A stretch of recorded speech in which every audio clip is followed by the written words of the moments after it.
नमस्कार दोस्तों, स्वागत करता हूं एक नई वीडियो के साथ। आज फिर से हम प्राइस एक्शन करेंगे, सीखेंगे, मतलब प्राइस एक्शन का कंसेप्ट समझेंगे, ट्रेंड लाइन आपको बताऊंगा, बड़ी सारी चीजें हैं जो मैं आपके साथ कवर करूंगा। गाइस, इसके पहले जो मैंने प्राइस एक्शन की वीडियो आपको दी है वो चार्ट के ऊपर, उस वीडियो में मैंने सेलिंग का प्राइस एक्शन बताया था। आज की वीडियो में तकरीबन कवर होगा बाइंग का प्राइस एक्शन। लेकिन मैं आपको सबसे इंपॉर्टेंट चीज ये बता दूं कि गाइस, जब मैं आपको सेलिंग का प्राइस एक्शन सिखा रहा हूं, उसी का ऑपोजिट आप बाइंग भी ले सकते हो। मतलब जो चीज आप लोगों को सेलिंग की तरफ सिखाई गई, उसको उल्टा करके आप बाइंग की पोजीशन भी बना सकते हो, अगर वैसा ही चीज आपकी बाइंग साइड हो रही है। कोई बात नहीं, अगर आपको यहां पे सेलिंग साइड सीखने को मिल गई तो कोई इश्यू नहीं है। आज की वीडियो में आपको बाइंग करना भी प्राइस एक्शन के ऊपर आ जाएगी। सबसे पहले तो बता दूं कि काफी सारे लोगों को प्राइस एक्शन का मतलब नहीं पता है। तो गाइस, प्राइस एक्शन का मतलब होता है सिर्फ प्राइस की मूवमेंट को देखकर, ब्रेकआउट को देखकर एंट्री ले लेना। कोई इंडिकेटर नहीं, कोई कुछ नहीं, आपको सिर्फ लॉजिक होना चाहिए आपके पास कि हाँ, यहां पे कोई लॉजिक है बाय करने का और आपने एंट्री लेनी है। तो प्राइस एक्शन का सिंपल सा ये मतलब है, किसी लेवल पे आके एक डिसीजन ले लेना, एंट्री ले लेना, चाहे वो बाइंग साइड चाहे वो सेलिंग साइड, बिना कोई इंडिकेटर यूज किए। ठीक है। अब एक चीज मैं और आपको यहां पे बताना चाहूंगा कि आज जो मैं प्राइस एक्शन आपको बता रहा हूं, दोबारा से 1 मिनट के ऊपर ही बताने जा रहा हूं। और आज जो मैंने स्टॉक चुना है वो है बैंक निफ्टी। सीधा सा गाइस, आप बैंक निफ्टी लीजिए, स्टॉक लीजिए, सब में सेम ही प्राइस एक्शन होता है। चलिए, तो गाइस सबसे पहले देखिए, काफी सारे लोगों को जो ट्रेंड लाइन है वो ही ड्रा नहीं करना आती। तो मैं आपको बोलता हूं, जो लोग बिगिनर हैं वो एक काम कराएं, अपने डिस्प्ले की जो सेटिंग होती है उसमें जाकर जो लाइन चार्ट होता है उसको आप लोग सिलेक्ट करिए, तो आपको जो ट्रेंड लाइन है वो बहुत अच्छे से ड्रॉ करना आ जाएगी। तो गाइस, ट्रेंड लाइन के लिए मैं यहां पे एक लाइन ले लेता हूं। ट्रेंड लाइन के लिए आपको 2 पॉइंट चाहिए होते हैं। जैसे समझ लीजिए, एक ये पॉइंट, दूसरा वाला ये पॉइंट जहां से मार्केट ऊपर गई थी। फॉर एग्जांपल, एक ये पॉइंट और एक दूसरा पॉइंट ये वाला, बस आपको ये चाहिए होता है, इसके अलावा कुछ नहीं चाहिए। जब आप ये 2 पॉइंट जोड़ देते हैं तो आपको रिजल्ट खुद मिलना शुरू हो जाएगा। जैसा कि आप लोग यहां पे देख पाएंगे, मैंने सिर्फ ये 2 पॉइंट जोड़े हैं, एक यहां, उसके बाद यहां पे भी जुड़ गया, यहां पे भी जुड़ गया, और यहां से मार्केट सपोर्ट लेके ऊपर चला गया। ठीक है। अब मैं थोड़ा सा आपको और जूम जो है वो बाहर कर देता हूं, और आप यहां पे देखोगे, यहां पे भी अपने आप ही जुड़ गया। तो बस 2 पॉइंट जोड़ने हैं, 2 के बाद आपका काम बन जाएगा। अब मैं आपको सिखाता हूं पूरा लेवल। तो ठीक है, इसको अंडू कर देते हैं, हटा देते हैं।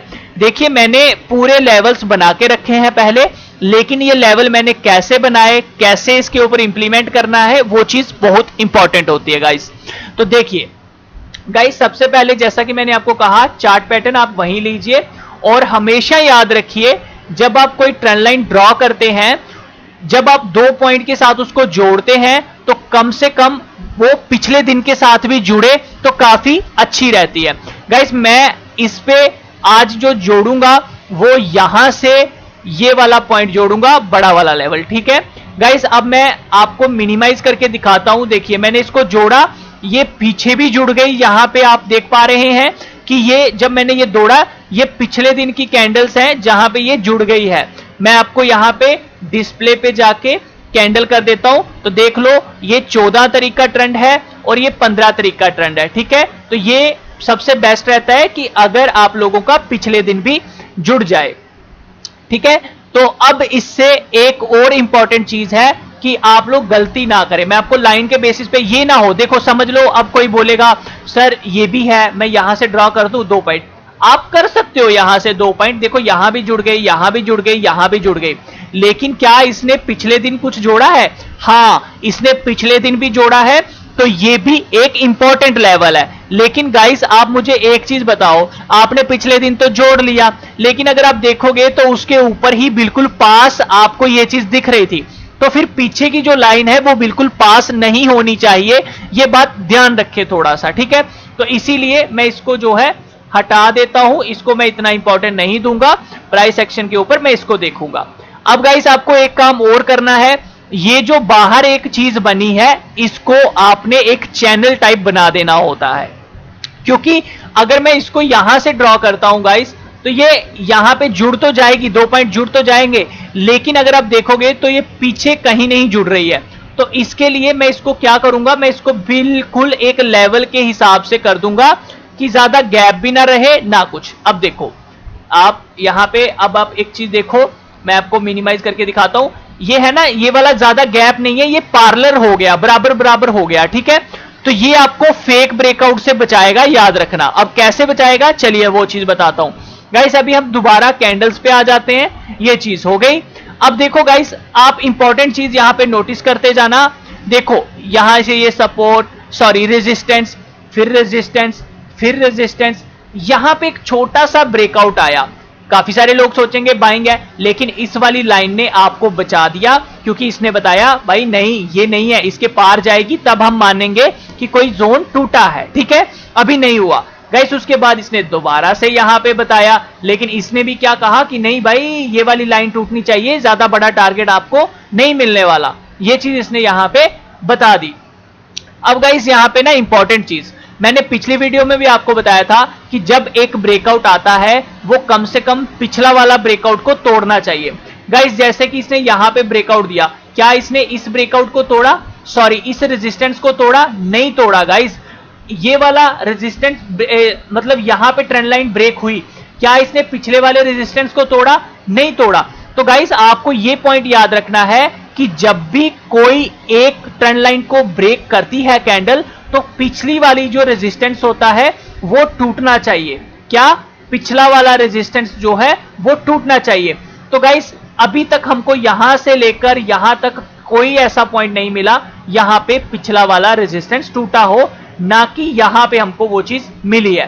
तो अभी हम थोड़ा और नीचे की तरफ चलते हैं गाइस। अगर हम यहां पे चले तो अभी एक बात ध्यान रखना कि हमारा जो लास्ट रेजिस्टेंस है वो ये है, कौन सा है, ये है। तो मैं यहां पे एक लाइन ड्रॉ कर देता हूं, यहां पे आप यहां ड्रॉ कर दो। उसके पिछला वाला रेजिस्टेंस कौन सा था, ये वाला। उसके पिछला वाला रेजिस्टेंस कौन सा था, ये वाला। उसके पिछला वाला ये वाला, उसके पिछले वाला ये वाला। तो ये आपके बन जाएंगे टारगेट जब भी कोई एक रेजिस्टेंस ब्रेक होगा, ठीक है, याद रखना। ये आपके टारगेट्स बन जाएंगे जब भी कोई एक रेजिस्टेंस ब्रेक होगा। गाइस देखिए अब हम यहां पे करते हैं थोड़ा जूम और गेम बताता हूं आपको। गाइस आपको ये चीज देखने को मिलेगी कि ये लाइन कब ब्रेक हुई। अगर आप यहां पे ध्यान देखोगे, ध्यान से देखोगे, तो फर्स्ट टाइम यहां पे ब्रेकआउट आ चुका है, बट इसने इसके ऊपर कैंडल क्लोज नहीं दी है। तो मैं ऐसे लेवल को इंपॉर्टेंस नहीं देता हूं। क्या, मैं इस ऐसे लेवल को इंपॉर्टेंस नहीं देता हूं। गाइस आपको भी पता है जब फर्स्ट टाइम ब्रेकआउट होता है तो हमको वेट करना होता है नीचे आने का, उसके बाद दोबारा जब ऊपर जाए और ये वाला लेवल टूट जाए, आप कह सकते हो सही ब्रेकआउट है, आप यहां पे स्टॉप लॉस डाल सकते हो। पिछला जो फर्स्ट टाइम सपोर्ट होती है गाइस उसको नहीं लेना होता, जो सेकंड वाली सपोर्ट होती है हमेशा उसको आपने स्टॉप लॉस लेना होता है, याद रखना। अब आपको ये चीज बताता हूं, देखो यहां पे गाइस इसने फर्स्ट टाइम इसको ब्रेकआउट दिया, सेकंड टाइम अगर आप यहां पे एंट्री लेते तो इस हिसाब से आपका टारगेट कहां बनना चाहिए था, पिछला वाला रेजिस्टेंस जोन, यानी कि ये। तो अगर आप ध्यान से देखोगे जब इसने फर्स्ट टाइम इसको ब्रेकआउट दिया, अगर आप यहां पे एंट्री ले लेते, 1 मिनट की कैंडल यहां पे जब क्लोज हुई, आप यहां पे एंट्री लेते, तो गाइस आपको फर्स्ट टारगेट आते आते ही मिल गया ना गाइस। लेकिन अब आप यहां पे इंपॉर्टेंट चीज ये देखोगे कि जब इसने यहां पे इसको टच किया तो ये पिछले वाले रेजिस्टेंस को तोड़ गया था। देखो ध्यान से, मैं एक लाइन ड्रॉ करता हूं गाइस। इस कैंडल का जो हाई है वो 18,796 है, ये बात ध्यान रखिए। यहां पे मैं एक लाइन को यहां पे दोबारा से ड्रॉ कर देता हूं। अगर आपको ध्यान से एक चीज देखने को मिलेगी कि गाइस देखो यहां पे इसने इसको भी ब्रेक कर दिया है। अब यानी कि इसको ब्रेक किया है तो हमारा अगला टारगेट कहां होगा, याद रखना, अगला टारगेट होगा हमारा ये वाला, यानी कि मार्केट अब यहां तक जरूर आएगी चाहे टाइम लेके आए।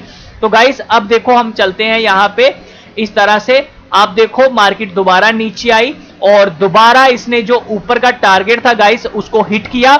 लेकिन इसने ऊपर जब हिट किया तो गाइस इसने ये वाला रेजिस्टेंस भी तोड़ दिया जो हमने बनाया था अपना यहां पे। मतलब अब ये वाला रेजिस्टेंस टूटा है तो डेफिनेटली मार्केट यहां भी जाएगी क्योंकि ये पिछला है। तो आप लोग ध्यान से देखो, मार्केट यहां से नीचे आती है गाइस और यहां पे आके मार्केट ने इस रेजिस्टेंस को भी तोड़ दिया गाइस। उसके बाद देखिए मार्केट यहां पे कुछ देर ट्रेड करती है गाइस। इसके पीछे जो रेजिस्टेंस बनता था वो ये वाला लेवल बनता था मार्केट का, कि मार्केट को यहां आना चाहिए। लेकिन इस लेवल पे आके अगर आप नोटिस करोगे तो गाइस हम लोग क्या करते हैं, आप लोग मुझे एक चीज बताओ, हम लोग क्या करते हैं, सेकंड वाले ब्रेकआउट पे एंट्री लेते हैं।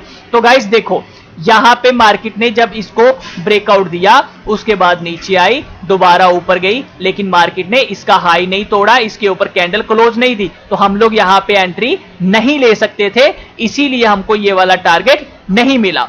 तो ये सबसे इंपॉर्टेंट चीज जो मैंने आपको बताई। अब मैं आपको कुछ और चीजें यहां पे बताना चाहता हूं, उस चीज को समझिए, स्टॉप लॉस कैसे लगाना है ऐसे केस में। गाइस देखिए समझ लीजिए आपको यहां पे पता चल गया था ये टूटेगा, ठीक है गाइस, आपने यहां एंट्री ले ली सेकंड टाइम पे। गाइस आप कभी भी यहां पे स्टॉप लॉस नहीं लगाएंगे, आप हमेशा यहां पे स्टॉप लॉस लगाएंगे, ठीक है। अब आपको यहां पे ब्रेकआउट मिल गया। अब आप गाइस यहां पे एक चीज नोटिस करोगे, मैं यहां से एक लाइन को ड्रॉ करना चाहूंगा, ध्यान से इसको समझिएगा।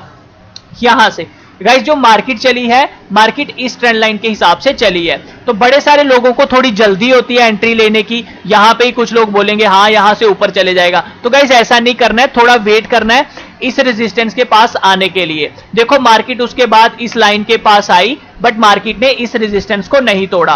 काफी सारे लोगों ने यहां पे शायद एक ट्रेंड लाइन ड्रॉ की होगी, सोचा होगा मैं यहां पे स्टॉप लॉस लगा दूंगा, लेकिन मार्केट ने उस स्टॉप लॉस को हिट किया, मार्केट यहां तक आई। इसके बदले अगर आपने यहां पे स्टॉप लॉस डाला होता जो लॉन्ग वाला था, तो आपका स्टॉप लॉस हिट नहीं होता। गाइस देखिए अगर आप यहां पे लेके चलते, फॉर एग्जाम्पल अगर किसी ने यहां पे एंट्री ली और यहां पे स्टॉप लॉस रखा होता, तो गाइस मार्केट देखिए यहां तक आई है, कभी भी स्टॉप लॉस को हिट करके नहीं गई नीचे की तरफ, आप नोटिस कर सकते हो गाइस। अब यहां पे भी आप देख लीजिए, अगर आप यहां पे एंट्री लेते तो फर्स्ट सपोर्ट ये थी, सेकंड सपोर्ट ये थी, आप अगर यहां पे स्टॉप लॉस डालते तो गाइस मार्केट इसके नीचे आई नहीं, लेकिन यहां तक फिर भी आई थी। तो ये चीज होती है गाइस। उसके बाद भी आप देख लीजिए मार्केट जो है नीचे नहीं आई। तो ये एक प्राइस एक्शन, होप सो आप लोगों को समझ आया होगा, टारगेट कैसे निकालना है, स्टॉप लॉस कैसे डालना है, क्या नहीं करना, कब क्या करना है। गाइस इसी के साथ आप एक चीज और इंपॉर्टेंट याद रख सकते हो कि जब भी मार्केट किसी जोन से आपको लगता है ऊपर जा सकती है, जब भी आपको लगता है मार्केट ऊपर जा सकती है किसी पॉइंट से, तो आप उसको थोड़ा जूम इन कर लीजिए और देखिए क्या पीछे से मार्केट कभी ऊपर गई थी। तो अभी गाइस ये जो लाइन है इसको हम ध्यान में रखते हुए पीछे चलते हैं, तो आपको यहां पे ये चीज दिखेगी कि हाँ मार्केट यहां से ऊपर जाती थी। यहां से मार्केट 18771 से 8932 तक जाती है, और मार्केट ने वहीं अपनी हिस्ट्री को यहां पे रिपीट किया था जब मार्केट यहां से ऊपर गई, यहां से आपको देखने को मिला, ठीक है। तो ये एक चीज है जिसको आप अगर थोड़ा ध्यान रखेंगे तो आपको काफी अच्छे रिजल्ट मिल जाएंगे। गाइस बाकी वीडियो अच्छा लगा है तो प्लीज लाइक करना, शेयर करना, गला दर्द करना शुरू हो चुका है, लेकिन प्लीज हो सके तो इस वीडियो को ज्यादा से ज्यादा शेयर करना, अपने दोस्तों के पास पहुंचाना। मैं बड़ी बार कुछ चीजें भूल जाता हूं, लेकिन मैं कोशिश करता हूं कि नेक्स्ट वीडियो में कवर करूं, तो इसीलिए आप इसको ऑपोजिट करके अगर आप सेलिंग करना चाहते हैं तो सेम इसी तरह आप सेलिंग भी बना सकते हैं लेवल। अब मैं आपको एक चीज और बता दूं, हमेशा प्राइस एक्शन के साथ कोशिश करें, कोई आप इंडिकेटर यूज कर लें, कोई यहां पे जरूरी नहीं है आप इंडिकेटर नहीं यूज करें, अपनी मर्जी के हिसाब से मैं कहना चाहूंगा आप 20% इसमें अपना याद रखें, कुछ ऐड करें। गाइस हमेशा कभी किसी को कॉपी मत कीजिए, किसी की स्ट्रैटेजी को कॉपी मत कीजिए, क्योंकि अगर आप उसमें कुछ भी अपना नहीं डाल रहे हैं इसका मतलब आप मेहनत नहीं कर रहे हैं। हमेशा दूसरों की सुनिए, दूसरों से सीखिए, लेकिन उसके अंदर गाइस अपना 20% ऐड करना बिल्कुल मत भूलिए। आप इसके अंदर वॉल्यूम ऐड कर लीजिए, आप इसके अंदर कैंडल पैटर्न ऐड कर लीजिए, आप इसके अंदर मूविंग एवरेज ऐड कर लीजिए, आप मैग लगा लीजिए, कुछ भी कीजिए, लेकिन कुछ ना कुछ इसके अंदर ऐड करके ही काम कीजिएगा। अपनी स्टडी खुद की जब तक आप स्ट्रेटजी अपनी 20% एफर्ट नहीं लगाएंगे तब तक आप सक्सेस रेशो नहीं पा सकते। ये मैं आपको लिख कर दे देता हूं, चाहे आप किसी भी ज्ञानी पुरुष से सीखकर क्यों ना आ जाइए। मिलता हूं नेक्स्ट वीडियो में। मेरे विचार अच्छे लगे, मेरी स्टडी अच्छी लगी, मेरी नॉलेज अच्छी लगी, मेरी स्ट्रेटजी अच्छी लगी तो प्लीज इस वीडियो को लाइक करना, शेयर करना और चैनल को सब्सक्राइब करना इसी तरह की और अपडेट पाने के लिए।